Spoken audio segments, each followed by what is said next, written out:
అసలు నువ్వు నన్ను పెట్టిన టార్చర్ కి ఆ బాడీలు రావడానికి, ఆ బాడీలు అన్ని రావడానికి, ఒకటి క్రికెట్ బాడీ అడిగావు. క్రికెట్ సార్, అవును సార్. అంటే క్రికెట్ బాడీ అంటే అసలు చాలా లీన్ గా మన తిలక్ వర్మ, అవును సార్, అవును సార్, హార్దిక్ పాండ్యా ఒక షర్ట్ వేస్తే ఎలా ఉంటుంది, ఇదే నాకు చెప్పింది, నాకు నరేషన్ అప్పుడు. అవును సార్, అదొక బాడీ అడిగావు. కొన్ని రోజుల తర్వాత మళ్ళీ సార్ క్రికెట్ బాడీలో కూడా ఊరోడు కాబట్టి కొంచెం పండగ ఉండాలి.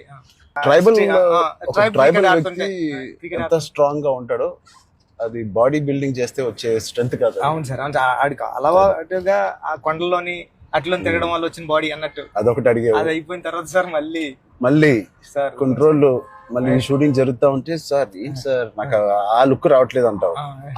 ఈ లుక్ షూట్ చేస్తే ఆ లుక్ ఎలా వస్తుంది? కుస్తీ లుక్ కావాలన్నాను సార్, రెజ్లింగ్.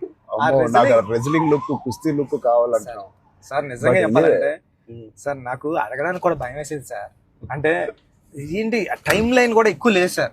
అంటే ఇప్పుడు క్రికెట్ అయిపోయిన షూట్ అయిపోయినా కరెక్ట్గా 2 months కి 3 months కి మీరు మళ్ళీ మన షర్ట్ అయిపోద్దండి. అక్కడ షర్ట్ అయిపోతే మీ బాడీ తెలిసిపోద్దండి. మీరు అలా గ్రాడ్యువల్ గా షర్ట్ ఆ బాడీని అలా మెయింటైన్ చేస్తే కుస్తీ టైం కి మళ్ళీ ఓపెన్ చేయడం, అదంతా కూడా చాలా కష్టపడ్డారు సార్. ఆ ఇన్స్పిరేషన్ తీసుకునేందుకు నిజంగా సుకుమార్ గారి బ్యాచ్ మీకు దండం పెట్టాలి సార్. మరి మా గురుగారు అంత కాదు సార్. నేను నువ్వా సార్? మీ గురుగారే ఇంకా బెటరే బాబు సార్. బట్ నిజంగా ఇవన్నీ నేను చేసింది సుకుమార్ గారి అసిస్టెంట్ అనో లేకపోతే బుచ్చిబాబు ఉప్పెన తీసిన బుచ్చిబాబు కోసం కాదు. నేను నిజంగా చెప్పాను, I was in love with your script.